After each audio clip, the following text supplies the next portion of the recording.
कराची, लाहौर, इस्लामाबाद और रावलपिंडी जैसे बड़े शहरों में बैठी हमारी सियासी शराफिया, हत्ता कि मरकज़ी धारे का मीडिया भी दुरुस्त तौर पर यह अंदाज़ा नहीं लगा पा रहे कि पाकिस्तान में दहशतगर्दी का मसला कितना गंभीर हो चुका है। 2 सितंबर को मुल्क में 2 हलाकत खेज़ दहशतगर्द हमले हुए। पहला ज़िला बन्नू में, जहां दहशतगर्दों ने फेडरल कॉन्सलरी के हेडक्वार्टर्स को निशाना बनाने की कोशिश की। दहशतगर्दों ने खुदकुश हमले में बारूद से भरी गाड़ी जो है हेडक्वार्टर्स की हिफाजती दीवार से टकरा दी। फेडरल कॉन्सलरी और पाक फौज की बरवक्त कार्रवाई से दहशतगर्द जो हैं कोई बड़ा नुकसान ना पहुंचा सके, लेकिन इस लड़ाई में 5 दहशतगर्द जहां पे हलाक हुए, वहीं पर हम देखते हैं कि फ़राइज़ की अदायगी में 6 सिक्योरिटी एहलकारों ने भी जाम शहादत नोश किया। यकीनन बन्नू में होने वाला ये हमला जो है इस बात का गम्माज़ है कि पाक फौज की तमाम तर कुर्बानियों के बावजूद दहशतगर्दी का फ्री जो है पाकिस्तान के लिए बदस्तूर ख़तरा बना हुआ है। 2 सितंबर को दूसरा बड़ा हमला जो है वो खुदकुश हमला था और कोयटा में हुआ, जिसमें BNP की क़यादत और कारकुनों को निशाना बनाने की कोशिश की गई। शिवानी स्टेडियम कोयटा की पार्किंग में होने वाले इस हमले में 2 पुलिस एहलकार समेत 15 अफराद जो हैं वो शहीद हुए। तजियाकारों का कहने के बज़ाहिर सरदार अख्तर मैंगल निशाना थे, जिसका मकसद बलूचिस्तान के हालात को मज़ीद ख़राब करना था। और आज ही के दिन लोअर खुरम एजेंसी में एक दहशतगर्द हमले में 7 अफराद शहीद हुए। यूँ मजमूई तौर पे जो है 2 रोज़ में सिक्योरिटी एहलकारों समेत 28 अफराद जो हैं दहशतगर्दी के 3 बड़े हमलों में जहाँ बहक हो चुके हैं। ये कोई मामूली नुकसान नहीं है, ये दहशतगर्दी के इसी बढ़ते रुझान का तसलसल है जो मुल्क में 2022 से जारी है। मुल्क में दहशतगर्दी के 2 बड़े महाज हैं। एक तरफ जो है मज़हब के नाम पे दहशतगर्दी करने वाली जो है तंजीमें हैं, जिसके जैसे कि तहरीक तालिबान पाकिस्तान, जो ज़्यादातर खैबर पख्तूनख्वा में फ़ाल हैं, और दूसरी जानिब तंग नज़र कौम परस्त दहशतगर्द तंजीमें हैं जिनकी कार्रवाइयों का मरकज़ जो है वो बलूचिस्तान है। Pakistan institute for conflict and security studies के मुताबिक पाकिस्तान में अगस्त के दौरान शिद्दत पसंद हमलों में खौफनाक इजाफा हुआ है। इस्लामाबाद की एक थिंक टैंक, ये इस्लामाबाद का थिंक टैंक और बड़ा मुस्तनद किस्म का थिंक टैंक है, इसके मुताबिक जो है जुलाई के मुकाबले में अगस्त में हमलों की तादाद में 74% इजाफा हुआ है। और इसी थिंक टैंक की रिपोर्ट के मुताबिक गुज़िश्ता माह जो है मुल्क में 143 के करीब जो है दहशतगर्दों के हमले हुए हैं, जो फरवरी 2014 के बाद किसी एक महीने में सबसे ज़्यादा हैं। इन हमलों में 194 अफराद जो हैं वो मारे गए, जिनमें 73 सिक्योरिटी एहलकार, 62 आम शहरी और 58 शिद्दत पसंद हैं, और हुकूमत नवाज अमन कमेटी के कारकुन भी जो हैं वो भी इसमें शामिल हैं। सूरत हाल से निपटने के लिए सिक्योरिटी फोर्सेस ने भी कार्रवाइयाँ जो हैं वो तेज़ की और कम अज़ कम 100 शिद्दत पसंदों या दहशतगर्दों को हलाक किया है, जबकि 31 को गिरफ्तार भी किया गया है। इन कार्रवाइयों के दौरान जो है हम देखते हैं कि 3 शहरी और 1 सिक्योरिटी एहलकार भी जो हैं वो शहीद हुए हैं। इस सूरत हाल में कई सवालात जन्म लेते हैं। क्या वजह है कि जी सिक्योरिटी फोर्सेस की तमाम तर जद्दोजहद और कुर्बानियों के बावजूद दहशतगर्दी का जो फ्रीत है वो ज़्यादा मोहलिक होता जा रहा है? क्या सियासी क़यादत जो है दहशतगर्दी के ख़िलाफ़ जंग में जिस तरह का बयानिया बनाने की उसको ज़रूरत है वो उसमें नाकाम साबित हुई है? साथ ही दहशतगर्दी का जो सद्देबाब करने के लिए जो इंसानी इस्लाहात और सियासी पहलकारी की ज़रूरत है वो कहाँ पर है? इस बात पर हम देखते हैं कि कोई काम नहीं हुआ। बयानात की हद तक तो बड़ी बड़ी बातें होती हैं सियासतदानों की जानिब से, लेकिन क्या वजह है कि नेशनल जो एक्शन प्लान है वो अभी तक जो है सर्द खाने में, उस पर अमल नहीं होता? सैलाब और बारिशों की शिद्दत और सियासी हिद्दत से मुतासर पाकिस्तान के लिए दहशतगर्दी भी इतना ही बड़ा चैलेंज है। इस अहम मौजू पर गुफ्तगू के लिए हमारे साथ मौजूद हैं मेजर जनरल जाहिद महमूद साहब, रिटायर्ड मारूफ सिक्योरिटी एक्सपर्ट हैं, और हमारे दूसरे मेहमान हैं अब्दुल्ला खान साहब, ये सरबराह हैं Pakistan institute for conflict and security studies के। जनरल साहब, आपसे गुफ्तगू का आगाज़ करते हैं कि हम कह सकते हैं कि जी पाकिस्तान जो है पॉली क्राइसिस का शिकार है, जिसमें हर बुरान जो है दूसरे बुरान को फीड कर रहा है, ज़्यादा उसको एग्रीवेट कर रहा है। जनाब जी बिल्कुल, देखें आमिर साहब, जो एप्लीकेशन हुई है पाकिस्तान के खिलाफ, हाँ। और जो इतनी बड़ी हजीमत उठाना पड़ी है हमारे नेबर को, इंडिया को, तो ये वी वर एक्सपेक्टिंग कि ये इसमें एनहांस करेंगे जी इसको। ये देखिए पैरालिसिस करवाना चाह रहे हैं Pakistani military and Pakistani political leadership के। जो पैरालिसिस है ना कि जो वो मेंटल लूप में चले जाए, डिसीजन मेकिंग उनकी खराब हो जाए और उनकी बाकी चीजें डिस्टर्ब हो जाए, स्टेट फंक्शनिंग डिस्टर्ब हो जाए। ऑफ कोर्स इन्होंने इसको बढ़ाना था, they spend lot of money. इतलात आ रही है कि बहुत ह्यूज इन्वेस्टमेंट आई है जी, खासतौर पे बलोचिस्तान के जो फितरल हिंदुस्तान के एलिमेंट्स हैं, और it's millions of dollars, it's little more, ज्यादा एड उनको दी गई है, और यही तरीकाकार है कि इसको बढ़ाया जाए और मुख्तलिफ जगहों पर इसको वो करना चाह रहे हैं ताकि एक जो उसका स्प्रेड है वो इनहांस किया जाए। अनफॉर्चुनेटली एनवायरनमेंट ऐसी है, देखिए आमिर साहब, 100% सिक्योरिटी इंश्योर करना किसी भी मुल्क के लिए बड़ा मुश्किल हो जाता है, लेकिन ये एक्ट्स ऑफ टेररिज्म है, इसमें कोई शक नहीं है कि पीछे प्रॉक्सी एक स्टेट खड़ी है और उसको वो प्रॉक्सी और स्टेट स्पॉन्सर्ड टेररिज्म दोनों का वो मिक्स कर रही है।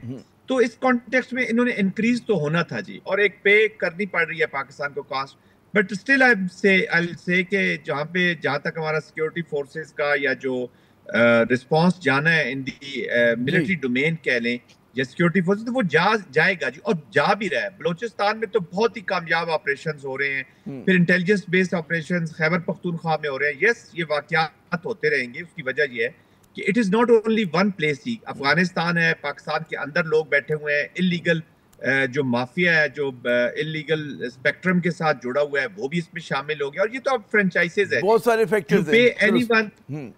यू पे any individual, of course breeding grounds Pakistan में भी मौजूद है, जिसकी वजह से इजीली उनको पाकिस्तान के अंदर से लोग भी मिल जाते हैं, बाहर से तो है ही। अच्छा, मैं इस पर आता हूँ कि जो इंटरनल कंट्रडिक्शंस हैं जिससे हमारा दुश्मन फायदा उठा रहा है, यकीनन हमें उस पर भी बात करनी चाहिए। मैं चाहूँगा अब्दुल्ला खान साहब को हम डिस्कशन में इन्वॉल्व करते हैं। अब्दुल्ला साहब, आपके जो इदारे के आदाद और शुमार हैं वही दिखाते हैं कि 2022 के बाद से बड़ा एक शार्प इजाफा हुआ है दहशतगर्दी के वाक़यात में। आपका क्या असेसमेंट है, क्या जो है अवामिल हैं उसमें? एक तो ज़ाहिर है कि जैसे भी जनरल साहब ने कहा कि जी बैरूनी ममालिक जो है, खुसूसन भारत जो है बहुत ज़्यादा इसमें इन्वेस्टमेंट कर रहा है दहशतगर्दी के लिए, और आप क्या समझते हैं? देखिए, 2022 के बाद बहुत सारी ऐसी चीज़ें हुई हैं जिनको हम कह सकते हैं कि एनेबलिंग एनवायरनमेंट जो है वो बनाया है एक्सट्रीमिज़म और टेररिज्म के राइज़ के लिए। आपके पड़ोस में अफ़गानिस्तान में जो तालिबान की हुकूमत आई, हमारी एक्सपेक्टेशन थी और जायज़ एक्सपेक्टेशन थी कि वो टीटीपी के ख़िलाफ़ क्रैकडाउन करेंगे या एटलीस्ट उनको रोकेंगे। इब्तिदा में जो है एक सीज़ फायर भी रहा ये 2022 में को 5-6 महीने तक, लेकिन फिर इवेंचुअली वो सीज़ फायर ख़त्म होने के बाद 2022 के आखिर में जो है ना वो ये इंटेंसिटी बढ़ी, और उसमें फिर हमने देखा कि बलूचिस्तान में भी जो है वो ये 2020 से ये काम जो है ना वो स्टार्ट हुआ बहुत आहिस्ता आहिस्ता हर साल के हिसाब से। 2020 में से बलूचिस्तान में ये काम बढ़ता गया, और इस वक्त सूरत हाल ये है कि हमारे अदाद शुमार ये बताते हैं कि ये अगस्त 2025 है, इसमें जो मिलिटेंट अटैक्स हुए हैं ये किसी एक महीने में, फरवरी 2014 के बाद किसी भी एक महीने में सबसे ज़्यादा मिलिटेंट अटैक्स हुए हैं। और ये हमारे कंजर्वेटिव एस्टीमेट्स हैं, मतलब ये कह लें कि जो हमारी रिपोर्टिंग है उसमें बहुत आप कह लें केयरफुली हमने किया है। अदरवाइज़ जो है ना वो जो क्लेम्स हैं मिलिटेंट्स के, वो तकरीबन कोई 500 से ज़्यादा अटैक्स के हैं जो उन्होंने क्लेम्स किए हुए हैं। तो ये इसमें जो एनेबलिंग एनवायरनमेंट अफ़गानिस्तान में है, एक जो दूसरी बात जो है कि पाकिस्तान में जो पोलिटिकल इंस्टेबिलिटी है, इसका भी किसी ना किसी तौर पर जो आप कह सकते हैं कि इसका भी इम्पैक्ट है। तीसरी बात ये जो सब नेशनलिस्ट मूवमेंट है, जैसे PTM है, BYC है, इनके भी असरात हुए हैं। ये हैं तो हुकूक की बज़ाहिर तंजीमें हैं, तहरीकें हैं, और पाकिस्तान के कॉन्स्टिट्यूशन के एम्बिट में काम करती हैं, लेकिन इनका जो इम्पैक्ट है, जो नैरेटिव जिस तरीके से ये फैलाती हैं और जिस तरीके से हमारा जो यूथ है वो स्टेट से बरगश्ता होता है, उससे नाराज़ होता है, तो इवेंचुअली वहाँ से भी एक बड़ी रिक्रूटमेंट जो है ना वो मिलिटेंट्स को देखती है। अगर आप TTP का रीअलाइनमेंट ऑफ नैरेटिव देखें तो आपको नज़र आएगा कि उसने अपने आप को PTM के नैरेटिव के साथ बहुत ज़्यादा अलाइन किया है। पहले TTP पूरी दुनिया में खिलाफत की बातें या पाकिस्तान में शरीयत की बातें करते थे, अब वो पश्तून वतन की बातें वो भी PTM की तरह करते आपको नज़र आएंगे। और इसी तरह जो है ना वो आप अगर बलूचिस्तान में देखें तो BYC के पीछे बहुत ज़्यादा जो है ना वो यूथ खड़ी है, लेकिन वहाँ हम देखते हैं कि जो बलोच मिलिटेंट्स हैं उनके लिए एक सॉफ्ट कॉर्नर जो हमें नज़र आता है। ये भी एक एनेबलिंग एनवायरनमेंट है, पोलिटिकल इंस्टेबिलिटी। फिर सबसे बड़ी बात यह है कि हमने जो नैरेटिव की जंग है उसमें इतना इन्वेस्ट किया नहीं है। हम एक पैगाम पाकिस्तान को लेके बैठ गए और उसके आगे पीछे कुछ नहीं किया, और उसी एक पैगाम पाकिस्तान के जवाब में TTP कई किताबें लिख चुका है। हम 2017 वाले उसी एक फतवे को बार बार रिपीट कर रहे हैं, और जो मवाद वो लेके आए उसका जवाब देने के लिए हमने कोई कंक्रीट स्टेप्स नहीं उठाए। अब्दुल्ला साहब, आपने 4-5 बड़े अहम चीज़ें उठाई। मैं चाहूँगा जनरल साहब की तरफ ये बात लेके जाऊँ कि जनरल साहब, बैरूनी हाथ यकीनन है, लेकिन दुश्मन जो है हमेशा हमारे अंदरूनी तज़ादात को जो है इस्तेमाल करता है, और यहाँ पे भी यही नज़र आ रहा है। जैसे कि अब्दुल्ला साहब ने फरमाया, कई इन्होंने फैक्टर्स गिनवाए, इंटरनल इंस्टेबिलिटी का भी था, और सबसे बड़ी बात है कि बयानिया कि जहाँ पाक फौज बहुत ज़्यादा कुर्बानियाँ दे रही, क्या वहाँ पर सवाल पैदा होता है कि हमारी जो सियासी क़यादत है वो कहते हैं ना बयानिया बनाने में वो कैसा काम कर रही है? जी देखिए आमिर साहब, बड़ा अच्छा किया, अब्दुल्ला ने बड़ा राइटली पॉइंट आउट किया। बट देख 2-3 चीजें हैं जी। देखिए हम बार बार जिस तरीके से हम कह रहे हैं कि पहली बात की पॉलिटिकल इंस्टेबिलिटी की, ठीक है पॉलिटिकल उतनी स्टेबल चीजें नहीं है, बट यहाँ पे पॉलिटिकल इंस्टेबिलिटी से ज्यादा इशू है जी बैड गवर्नेंस का।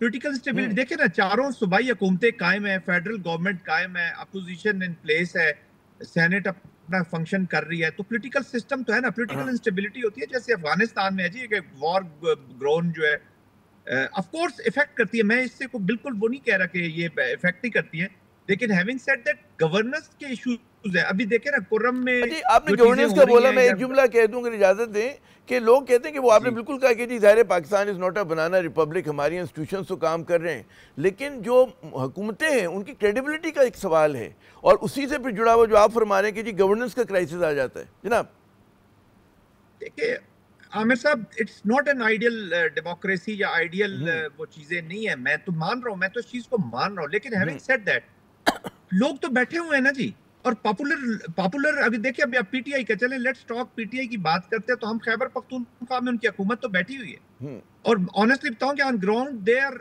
इन्वॉल्व्ड इन मेनी थिंग्स जी। वो मतलब है ये नहीं है कि बिल्कुल वो उन्होंने हाथ पांव छोड़ दिए और वो सर कुछ, they are on board on many things. ये honestly I am telling you कि वो बिल्कुल ऑन बोर्ड है। फेडरल गवर्नमेंट बैठी हुई है, स्ट्रॉन्ग गवर्नमेंट है, 2/3 उनके पास मेजॉरिटी है, सिंध में गवर्नमेंट बैठी हुई है, उनके पास मेजॉरिटी है, बलोचिस्तान में गवर्नमेंट कायम है। क्रेडिबिलिटी देखिए, ये वो चीजें जो हमारी डेमोक्रेसी के इश्यूज है, इसका वॉर ऑन टेरर के ऊपर इफेक्ट है, लेकिन इतना ज्यादा नहीं है कि जितना हर चीज को हम कह दीजिए पॉलिटिकल इंस्टेबिलिटी है, कल दूसरी गवर्नमेंट आएगी। मुझे बताया ना 2007 ऑनवर्ड, फिर 14 ऑनवर्ड्स, आप देखिए कहीं ना कहीं मुख्तलिफ गवर्नमेंट चलती हैं, ये एक कॉन्स्टेंटली एक चीज चल रही है ना।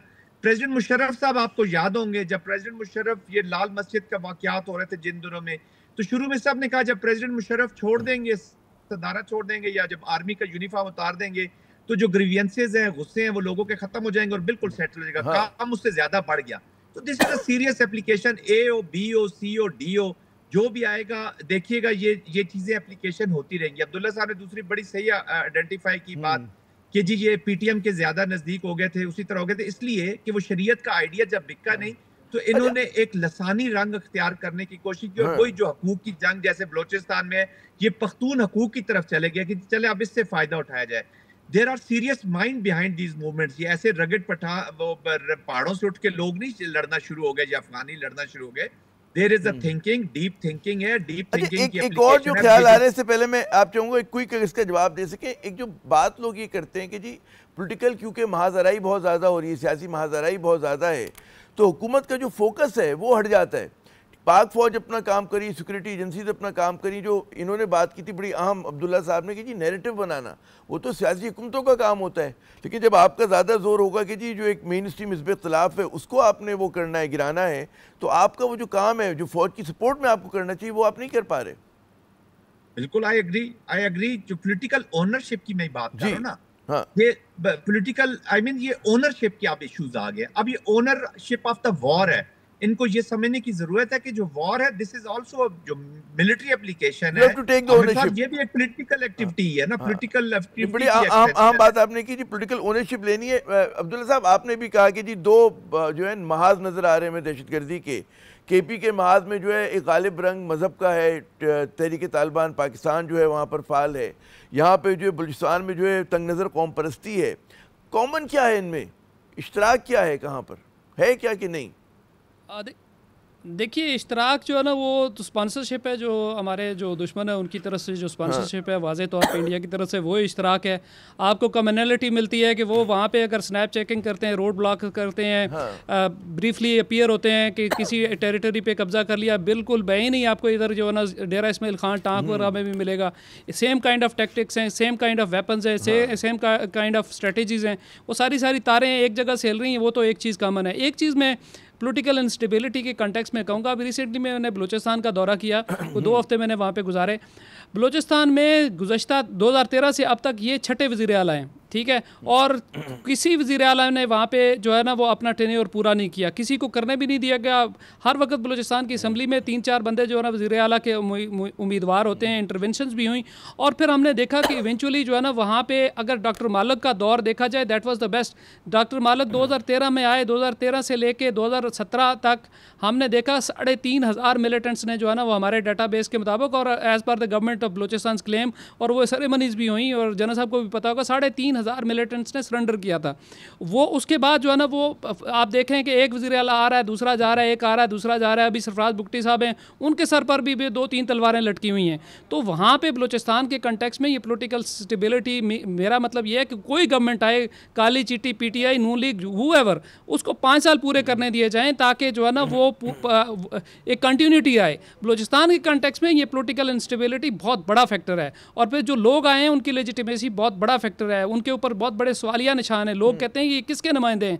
ये भी एक बहुत बड़ी चीज़ है। सिर्फ होना ही काफ़ी नहीं है कि पार्लियामेंट आ गई या कोई असम्बली है और वो जो है ना वो उसका वजूद जो है ना वो लोगों से कनेक्ट कर पा रही, नहीं कर पा रही। बड़ा अहम आपने एक नुक्ता उठाया। मैं एक और बड़ी अहम मौजू की तरफ, बल्कि एक जो मेरे जहन में अरसे से था ये सवाल, जनरल साहब, मैंने कहा मैं आपसे ही करूं कि दहशतगर्द तंजीमों को जो है आइडेंटिफाई करना बड़ा ज़रूरी होता है इस लड़ाई में। हमने देखा है कि पिछले कुछ अरसे से हमारे यहाँ उनको लंप किया जा रहा है, फितनल क्या कहते हैं, ख्वारिज कहा जा रहा है, कभी फितनतुल हिंदुस्तान कहा जा रहा है। इतने मुश्किल नाम है कि प्रोनाउंस करना भी मुश्किल हो रहा है बात औक़ात। तो ये आपके ख्याल में असूली तौर पर लड़ाई में होता है ना कि भाई आपके अंदर क्लैरिटी होनी चाहिए, और आप जब मलगूबा बना देते तो उसमें उनको एनोनिमिटी का फ़ायदा हो रहा होता है। फिर जब आप ख्वारिज कहते हैं, फितना ख्वारिज कहते हैं, तो उसमें ज़ाहिर है कि जो आपको बैरूनी सपोर्ट की ज़रूरत होती है, वो कहेंगे जी इस्लाम की कोई इंटरनल लड़ाई है कि ख्वारिज से लड़ रहे हैं, कोई हमारा जिस तरह का कोई सेक्टेरियन इशू है या कुछ इस तरह का। तो आपके ख्याल में ये पॉलिसी जो है कितनी मौसर है ये, या कन्फ्यूज़ लोगों को ज़्यादा कर रही है जनाब? I think you have pointed out very rightly. Let me agree with you जी। ये बिल्कुल सही है, इसको देखना जी। देखिए फितनल खारिज की जो लिंकेज है वो चूंकि शरीयत के नाम पे यहाँ पे लड़ना चाह रहे थे जी। हाँ। और शरीयत के नाम पे ही वो लोगों को बेवकूफ बनाते आए हैं, और फॉर्चुनेटली उसी शरीयत के फैलाव पे, जिसके बाद वो जब उस पर नाकामी हुई है, तो जैसे अभी अब्दुल्ला साहब भी फरमा रहे थे कि उन्होंने मिलिटेंट विंग का एक रूप धार लिया, तो उस वजह से वो फितरतुल खवारिज, क्योंकि वो इस्लाम को फिर इन्हीं लोगों को मिस यूज भी कर रहा है जी वेस्ट। मैं यूनाइटेड स्टेट्स में किसी से डिस्कशन कर रहा था, तो मैंने कहा कि जो सुप्रीम टर्म्स हैं जी पाकिस्तान के एक मुसलमान मिलिट्री की, आई हैव बीन मिलिट्री, मैं मुजाहिद हूँ आमिर साहब, मैं इस्लामिस्ट हूँ, मैं फंडामेंटलिस्ट हूँ। Yes, I am very proud fundamentalist, मैं मुसलमान हूँ, मैं वेज करता हूँ, मैं इस्लामिस्ट हूँ, मैं जिहादिस्ट हूँ, क्योंकि मैं वो जिहाद करता हूँ जो कुरान ने मुझे बताया है, जो मेरे मोहम्मद सल्लल्लाहु अलैहि वसल्लम ने, मेरे प्रॉफिट ने मुझे सिखाया है। मेरी सुप्रीम टर्म डेलिबरेटली उठा के आपने उस फितने को पकड़ा दी, जिन्होंने बिकड़ाई इसमें west America, they are responsible for coining these terms और for giving these terms to these फितना अल ख्वारिज। और डेलिबरेटली ये पाकिस्तान का जो फेंस सिटर है, जिसको इस्लाम का कुरान पढ़ता तो है, लेकिन उसको इतनी समझ नहीं है कि उसके अंदर है कि भाई ऑल नो नहीं। लेकिन मुझे एक काउंटर आर्गुमेंट करने थे कि जब जनरल हाइद शरीफ साहब के ज़माने में बड़ा मौसर ऑपरेशन हुआ था और पाकिस्तान बिल्कुल समझे कि 95% हमने फतह हासिल कर ली थी, हमने कला कुमा कर दिया था, तो उसमें तो बड़े क्लैरिटी हुआ करती थी कि जी मतलब है कि किससे लड़ रहे हैं, कौन सा तंजीम है, कहाँ पे दहशतगर्द है। और उसको हालांकि पैन इस्लामिस्ट किस्म के दहशतगर्द आपके सामने थे, अलकायदा लिंक थे और फला ढिमका थे, लेकिन आपको ज़रूरत नहीं पड़ी थी कि उस रैबिट होल में जाकर उनसे बात करें।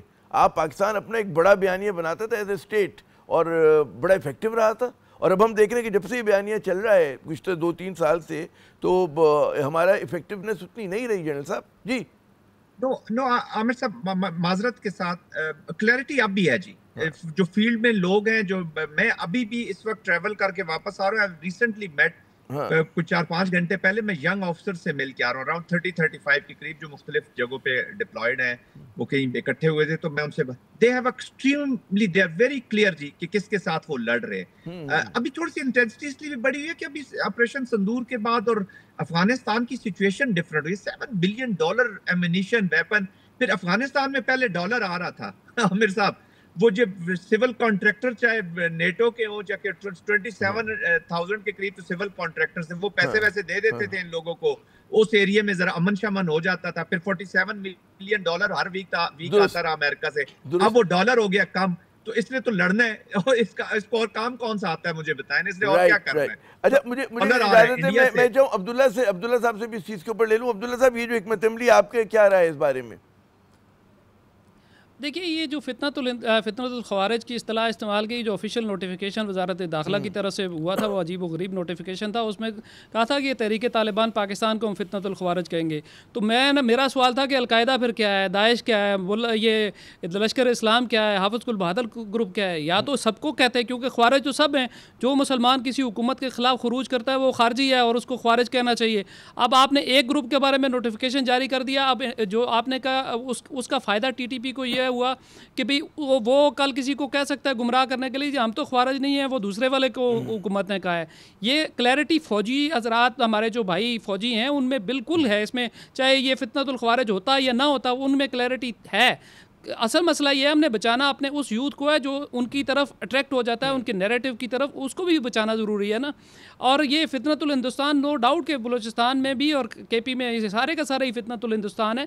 प्रॉब्लम यह हो जाती है इंटरनेशनली जब ये इस्तिलाहात लोगों की ज़ुबान पे नहीं चढ़ती। अब हमारा PTV वर्ल्ड जो है ना, वो भी यही इस्तिलाहात इस्तेमाल कर रहा होता है, जबकि उसका जो टारगेट ऑडियंस है वो मतलब इंग्लिश स्पीकिंग लोग हैं। लेकिन वहाँ पर हम यही इस्तिलाहात, चूँकि ऑफिशियली ये कहा गया, इसमें एक बैलेंस लाने की ज़रूरत है। हाँ, ये भाई बात बिल्कुल, मैंने जब ये चेक किया, जो उनके यहाँ इसको पिंच बड़ा हुआ है। TTP वालों को ये फितनतुल ख़वारिज जो है ना, पिंच बहुत हुआ है।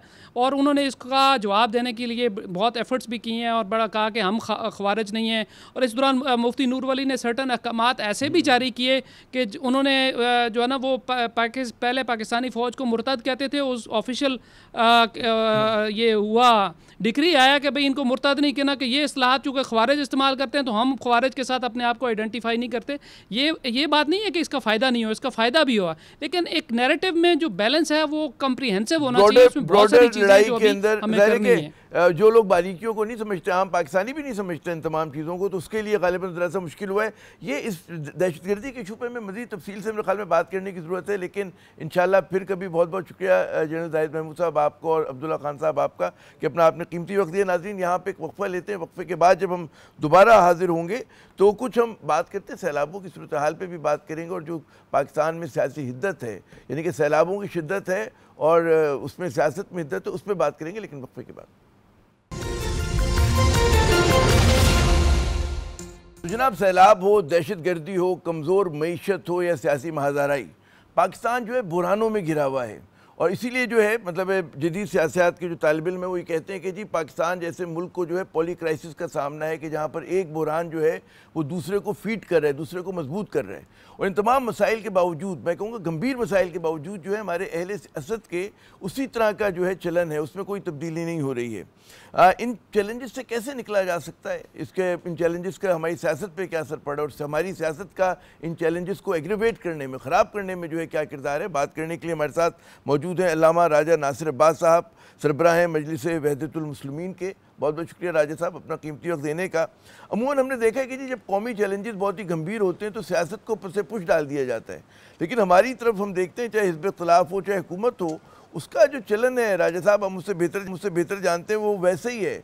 लग नहीं रहा कि जी पाकिस्तान को इतने बड़े बड़े और शदीद किस्म के बुरहानों का सामना है। जनाब देखें कि दुनिया के जो महज़ब ममालिक हैं ना, जहाँ पर जमहूरियत है, डेमोक्रेसी है, अवाम हक़ के इंतखाब रखते हैं, वहाँ जब बहरान पैदा होते हैं, चाहे माशी बहरान हो चाहे समाजी सियासी बहरान हो, तो वहाँ पर उस बहरान से निकलने के लिए फ्री एंड फ्रेश इलेक्शन होते हैं, जिनके नतीजे में नए मैंडेट के साथ हुकूमत वजूद में आती है और आवाम की हिमायत से उन बहरानों से निकलने के लिए इक़दाम करती है और आवाम उसका साथ देते हैं। पाकिस्तान अजीब मुल्क है जहाँ पर इलेक्शन के बाद बहरान जन्म लेते हैं। अभी पाकिस्तान में इलेक्शन हुआ 2024 8 फरवरी को, आवाम ने वोट डाला, लेकिन आवाम का जो वोट था उसके मुताबिक हुकूमत नहीं बनी। 47 की हुकूमत बना दी गई, जिसमें इनकम्पिटेंट नालायक लोग, आजमूदा लोग, कहते हैं आजमाए को कभी नहीं आजमाना चाहिए, आजमूदा लोग। गुज़श्ता तकरीबन 72 से जब पाकिस्तान नया पाकिस्तान बना, पहला पाकिस्तान टूट गया, 73 में नया आइन बन गया, तो आप देख लेंगे इस दौरान 3 साल हुकूमत जो है वो PTI ने की है, इमरान खान साहब ने की है, बाकी 50 साल या यहाँ मिलिट्री डिक्टेटर्स की हुकूमत थी या फिर 2 ख़ानदानों की हुकूमत थी।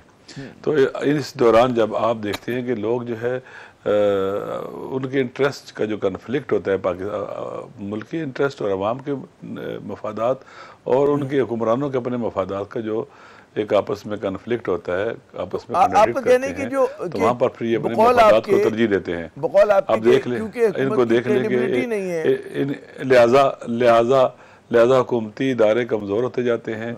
उनकी स्टील मिल हो, उनकी PIA हो, उनकी ट्रेन हो, उनके बाकी इदारे कमज़ोर होते चले जाते हैं और ये ताकतवर होते चले जाते हैं। इनकी फैक्ट्रियाँ बेहतरीन फैक्ट्रियाँ बन जाती हैं, 1 से 2, 2 से 4 बन जाती हैं और ये ताकतवर होते जाते हैं और मुल्क फ़कीर और अवाम भी गरीब तर होते चले जाते हैं। अच्छा, मैं खिला कलामी करूंगा, मैं ये समझूं, ये समझे हम कि आपकी गुफ्तगू से कि क्योंकि बकौल आपके हुकूमत की क्रेडिबिलिटी नहीं है, इस वजह से जो है बुहरान ज़्यादा गंभीर हो रहा है और ये हुकूमत जो है बुहरानों को जो है हल नहीं कर पा रही, उन पर काबू नहीं कर पा रही है। बिल्कुल ऐसे ये देखें कि ये आजमाए हुए लोग हैं, इनका अवाम में इनकी कोई जड़ें नहीं है, अवाम ने इनको ठुकरा दिया हुआ है और जब आप ज़बरदस्ती मुसल्लत होते हैं, आप बल्कि अवाम के मसले हल नहीं करते, आप अवाम से इंतकाम लेना शुरू कर देते हैं। अभी आप देख लें कि दुनिया जो है इसके अंदर आफात आती हैं, ऐसा नहीं कि नहीं आती हैं, जलजले आते हैं, सुनामीज आती हैं, सैलाब आते हैं, लेकिन बिल आखिर वो मुल्क क्या करते हैं कि उनका मुकाबला करने के लिए डैमेज कंट्रोल करते हैं, लोगों को सपोर्ट करते हैं, लोगों का साथ देते हैं, उन इदारे बना लेते हैं ताकि कम से कम नुकसान हो। आपने कहा सैलाब आते हैं, सैलाब और दहशतगर्दी हमारे दो बहुत बड़े मसले हैं। इन दोनों महाजों पे हुकूमत की क्या कारकर्दगी आपको नजर आ रही है? सैलाब पे तो देखिए ना, वज़ीर आला पंजाब बहुत ज्यादा फाल है, हर जगह नजर आ रही है माशाल्लाह। मतलब इसी तरह जो है वो जो वज़ीर आज़म है वो भी बहुत मतलब है फ़ाल हैं, कभी बैरून मुल्क के दौरे कर रहे होते हैं, कभी वो कहीं पे तकरीर कर रहे होते हैं, तो लग तो रहा है कि कोशिश तो बहुत करेंगे लोग। आप देखें कि KPK के अंदर काफ़ी अरसे से ऑपरेशन हो रहे हैं, दहशतगर्दी ख़त्म नहीं कर सके, नामनी ख़त्म नहीं कर सके। बलूचिस्तान में 50 से ऑपरेशन करना शुरू हुए हैं और अब जब आपको याद होगा जब नरोज़ खान को लेके आगे पहाड़ों से उतार के कुरान पर हलफ दे के तो उसको बच्चों को मार दिया, तो लोगों का ट्रस्ट ही ख़त्म हो चुका हुआ है। आपने जितने ऑपरेशन किए, आवाम आपके आप पर एतमाद नहीं करती, लिहाजा आप नाकाम हैं आज तक। होना तो ये चाहिए था कि अवाम के साथ डायलाग होता, बात होती, इस वतन के बेटे हैं, हम चाहते हैं कि उन्हें गोली के ज़रिए उनको मुतमईन करें। तो आपकी सॉफ्ट पावर मर चुकी है और आप हार्ड पावर से पाकिस्तान चलाना चाहते हैं, नहीं चलेगा इस तरह से। इसी सैलाब आपने पंजाब हुकूमत की बात कर दी, आपने देख लिया कितना रोला पड़ा हुआ है, दरियाओं के पेट में कॉलोनियाँ बनाई गई हैं, सोसाइटियाँ बनाई गई हैं, मकान बनाए गए हैं, लोगों के मसाइल हल नहीं किए गए हैं, कोई सिस्टम नहीं है, कोई बल्दियाती इदारे नहीं है, कोई लोगों को क्या कहते हैं कि पावर शिफ्ट नहीं की, ग्रास रूट लेवल तक नहीं ले जाएगी। अब जब ये जाते हैं, आप देख लें कैसे जाते हैं, जैसे किसी कैसे शादी में आए हुए हैं, किसी खुशी की महफिल में आए हुए हैं, बने ठने हुए, जैसे बिल्कुल नहीं लगता कि किसी के मरने पर आए हुए हैं, किसी के उजड़ने पर ये आए हुए हैं। फिर अभी जो सूरत हाल है आप देख ले, दिन ब दिन एक्सपोज हो चुके हैं, इनको हुकूमत करना आती नहीं है, इनका तजुर्बा ही नहीं है हुकूमत करने का। एक और बड़ा अहम मौजू है, मैं चाहूँगा उस पर आपका मैं गिरा कदर ख्यालात से हम ज़रा फ़ायदा उठाएँ। ये नून लीग के बड़े सीनियर मोस्ट ज़राए जो है वो ये दावा कर रहे हैं कि जनाब कहीं पर ये फैसला हो गया कि जी निज़ाम का तसलसल जो है उसको बरकरार रखा जाएगा। अब कोई 5 बरस की बात कर रहा है, कोई 10 बरस की बात कर रहा है, तो हमें तो समझ में नहीं आएगी कुछ। आप कहें क्या इस तसलसल से आप क्या समझ रहे हैं कि जी ये जो शरीफ ख़ानदान है और जरदारी ख़ानदान है, ये माशाल्लाह इनकी हुकूमत चलती रहेगी अगले 5 साल 10 साल, क्या आप समझें इस बात से? आप देखें ना, ये ना पार्लियामेंट में फैसला हो रहा है, ना अवाम फैसला कर रहे हैं। ये कौन फैसला कर रहा है? ये 10 साल फलां साल चलते रहेंगे। ये गैर कानूनी इलीगल सारे काम कर रहे हैं ना, इससे पाकिस्तान चलाएंगे, पाकिस्तान का आइन ख़त्म करेंगे, आप उसके खिलाफ काम करेंगे। आप देखेंगे ये जो आइन बना है 73 में बना है, पाकिस्तान टूटने के बाद बना है, ये फेडरेशन की ज़मानत है, ये सारी कईयों को इकट्ठा रखता है। जब आप आइन से मावरा इक़दाम करेंगे, रूल ऑफ लॉ नहीं होगा, लोगों पर अपनी मर्जी ठोसेंगे, 25-26 करोड़ आवाम के ऊपर, जहाँ आबादी 60% से ज़्यादा जवान है, आप किस तरह से चलेंगे, किस तरह से पाकिस्तान चलाएंगे? ऐसे तो पाकिस्तान चलने वाला नहीं है, सवाए तबाही के और कुछ नहीं होगा। इस तरह से फैसले होते हैं, मरी में बैठ कर फैसले करें, 4 बंदे 5 बंदे 6 बंदे बैठकर। बज़ाहिर जो है वो तो नज़र आ रहा है कि नून लीग और पाकिस्तान पीपल्स पार्टी की जो गिरफ्त है बड़ी मजबूत है और ज़ाहिर इन दोनों पार्टीज़ पे दो ख़ानदानों की गिरफ्त बहुत मजबूत है। सिंध की आप बात करें, बड़े माशाल्लाह मजबूत है, पीपल्स पार्टी की बड़ी फॉलोइंग है, कम से कम आप दही सिंध की बात करें। नून लीग दावा करती है पंजाब की मकबूल तरीन पार्टी वो है। जी देखिए, पीपल पार्टी की सूरत हाल अब ये बन गई कि एक सूबे की हुकूमत बन के रह गई है और वहाँ पर भी आप देख रहे किस तरह जबर और इस्तिबदाद है कि पिछले दफा जब सैलाब आया था तो क्या हालत थी, लोगों का क्या हालत थी, कितने दिन पानी खड़ा रहा, पानी निकालने का कोई रास्ता को नहीं मिल रहा था। तो ये तो आप देख, ये तो जिस दिन जबर ये ख़त्म होगा फ्री एंड फेयर इलेक्शन होंगे, आप देख लेना कि अवाम इसको उनको उठारे फेंकेंगे। ये अवाम की मर्जी के खिलाफ लोगों पर मुसल्लत हैं, खरीद के, दबा के, पुलिस के जरिए और तरह से लोगों पर परेशानियां करके, उनके पानी बंद करके, उन पर जुल्म करके, उनके ऊपर तशद्दुद और जबर के जरिए उनकी वोट लेने की कोशिश करते हैं और मुसल्लत रहते हैं। जिस दिन भी सही इलेक्शन हुए, फ्री एंड फेयर हुए, अवाम की राय सामने आई तो लोग इनको उठा के परे फेंक देंगे। अच्छा, लेकिन जाहिर है कि अब आप लोग दावा करेंगे कि अवाम की राय का सही इस्तेमाल नहीं हुआ। कहाँ चली गई है वो पीपल पार्टी जो चारों सूबों में होती थी? कहाँ चली गई पीपल पार्टी? दिन ब दिन वो सुकड़ती चली गई है। मैं खुश नहीं हूँ कि पाकिस्तान लेवल की पार्टियां सुकड़ जाए और पाकिस्तान बिल्कुल सियासी जमातों से खाली हो जाए, लेकिन इनके अपने रवैये, इनका अपना अमल, इनका अपना किरदार और अवाम के साथ जो उन्होंने ज्यादतियां की और अवाम के हकूक पर डाके डाले इन्होंने, तो ये तो इस तरह से नहीं चल सकेंगे। लोग बाशऊर हो चुके हैं, दुनिया बदल चुकी है। हुकूमत जो है पाकिस्तान के इतराफ में क्या हो रहा है? इंडिया जो पाकिस्तान के साथ आजाद हुआ था उसको देखे इकोनॉमिकली कितना ताकतवर हो गया, पाकिस्तान कहाँ तबाह हो गया हुआ है। अच्छा, हुकूमत का दावा ये तो ज़ाहिर है कि इस तरह के जो इल्ज़ाम आते हैं इसमें खिलाफ की तरफ से उन्हें रद्द करती है और लोग कहते हैं कि जी अब उनका पिछले जब से ये मई की लड़ाई हुई है तो उनकी मजीद गिरफ्त मजबूत हुई है, उनका स्टैचर जो है वो बढ़ गया बैनुल-अक़वामी सतह के ऊपर। और दूसरी तरफ हम देख रहे हैं कि तहरीक इंसाफ हिज़्ब खिलाफ जो है वो हुकूमत पर दबाव डालने में नाकाम है। तो ये भी तो हकीकत है जो आप बात करेंगे कि इंतखाबात होंगे और ये इनको उखाड़ के फेंक देंगे। जी, 2024 8 फरवरी को कितना मुश्किल इलेक्शन था, कितना जुल्म था, कैसे उनको इंतखाबी निशाना दिए गए थे। खामोश इनकलाब था इनके खिलाफ, लोगों ने इनको रिजेक्ट कर दिया था। ये सब लाहौर में भी हार चुके हुए थे। ये हालत है इनकी। पाकिस्तान के अवाम की 90% अक्सरियत इमरान खान के साथ है। ये बुखलाए हुए हैं। अगर बुखलाए हुए ना होते तो आइन के साथ खिलवाड़ ना करते, अदलिया पर कब्जा ना करते, उसको मकबूजा फिलिस्तीन ना बनाते। अगर ये हारे हुए ना होते तो पुलिस के जरिए पुलिस स्टेट ऑफ पाकिस्तान को बनाते, लोगों का हक एहतजाज करना उनको ना कुचलते, कई हजार नौजवानों को जेलों में बंद ना करते, लोगों को बेगुनाह लोगों को 10-10 साल सजाएं ना देते।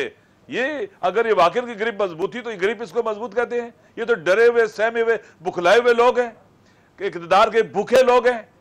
ये नहीं चल सकते, पाकिस्तान नहीं चल सकता। इस तरह के दुनिया के हालात और पाकिस्तान के खित्ते के हालात जा रहे हैं, वो दुनिया बदल रही है, ये नहीं चल सकते। हम जैसे लोग अभी देखिए पाकिस्तान में कितनी इन्वेस्टमेंट हुई है, जीरो इन्वेस्टमेंट। नहीं, हम जैसे लोग जब सुनते हैं कि लोग आप भी फरमा रहे हैं कि पाकिस्तान नहीं चल सकता, खाकम बद हैं, तो हम जैसे लोगों को बड़ा दुख होता है और पाकिस्तान को चलना चाहिए। बड़ा ज़बरदस्त मुल्क है हमारा, मतलब है बड़े ज़बरदस्त यहाँ के लोग हैं।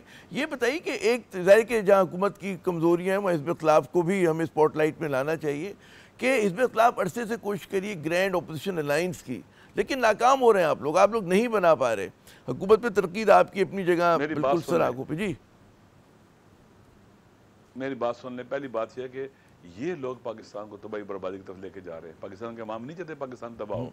ये लोग अब बलूचिस्तान की हालत देख लें, KPK की हालत देख लें, अमन की हालत देख लें, सैलाब देख लें, महंगाई देख लें, माशी बहरान देख लें, सियासी बहरान देख लें, अमन अमान का बहरान देख लें। आप समझते हैं कि ये मुल्क चला रहे हैं? मुल्क कैसे चलते हैं? मुल्क कितने गुज़श्ता तकरीबन जब से PDM की पहली हुकूमत आई, बात की सब हुकूमत इन्हीं के पास है, बुरी हुकूमत भी तकरीबन इन्हीं की थी। क्या बेहतरी लेके आए हैं? पाकिस्तान का GDP कहाँ गया है? पाकिस्तान की इकोनॉमिकल ग्रोथ कहाँ गई है? गुर्बत बढ़ी है, महंगाई बढ़ी है। अभी इस सैलाब के बाद देखे क्या होने वाला है। किसान चीख रहा है। मैं फैसलाबाद गया, वहां पर टेक्सटाइल के जो लोग उनसे मिला, 50% से ज्यादा तो वहां पर टेक्सटाइल के कारखाने बंद हो चुके हैं। पहले मजदूर नहीं मिलते थे, अब लोग धक्के खाते कि हमें रोजगार मिले। सूरत हाल ये है कि पाकिस्तान का भी जो है इम्पोर्ट एक्सपोर्ट का जो डेफिसिट है कई अरब डॉलर का हो गया हुआ है। एक्सपोर्ट कम हो गई है, इम्पोर्ट बढ़ गई है। आपने जबरदस्ती आप जो मसाइल की तरफ आप निशानदेही करें, यकीनन लोगों के बड़ा मईशत के बड़े बड़े मसाइल हैं, लोग बहुत परेशान भी हैं। सैलाबों ने और पाकिस्तान की मईशत की हालत दिगर गूं कर दी है। बहुत बहुत शुक्रिया कि आपने अपना कीमती वक्त दिया राजा नासिर अब्बास साहब। नाज़रीन, आपने गुफ्तगू सुनी और यकीनन जो बहुत सारी आयत हिज़्ब खिलाफ करी उसको सिर्फ इसलिए रद्द नहीं कर देना चाहिए क्योंकि आप ये कहें कि क्योंकि हिज़्ब खिलाफ की तरफ से आ रहे हैं। बहुत सारे वाकई आम पाकिस्तानियों की ज़िंदगी जो है बड़ी इस वक्त दुखी हुई है और ज़्यादातर उन पर बोझ ज़ाहिर है। एक तरफ मईशत का है, उनकी जो है कहते हैं ना कि परचेजिंग पावर जो है कम हुई है, वो महंगाई का शिकार हुए हैं। उसी तरह फिर दहशतगर्दी का फ्रीत है, सैलाबों के मारे हुए हैं। तो यकीनन हमारे जो अहले सियासत हैं उन्हें सोचना चाहिए और मिलकर कोई राह निकालनी चाहिए। हर वक्त की जो महाजराई और जूतों पे इज़हार है उससे पाकिस्तान आगे नहीं बढ़ सकता। यहाँ पे वक्फा लेते हैं, हमारे साथ रहिएगा। जनाब, लुबे लुबाब ये है कि पाकिस्तान को बहुत सारे जो है गंभीर चैलेंजेस का सामना है। वो मईशत का चैलेंज हो, वो सैलाबों का चैलेंज हो, वो दहशतगर्दी का चैलेंज हो, वो सियासी महाजराई का चैलेंज हो।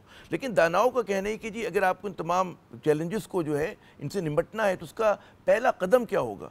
वो कहते हैं जी पहला कदम जो है वो होगा कि जी आप मुल्क में सियासी महाजराई का खात्मा करें, पाकिस्तान में सियासी इस्तेहकाम लेकर आएँ, वो पहला कदम हो। उसके बाद आप बाकी महाजों पे कोई अच्छा जो है काम कर सकेंगे। इसके साथ ही आमिर ज़ैद को अगले प्रोग्राम तक के लिए इजाज़त दीजिएगा। खुदा हाफ़िज़।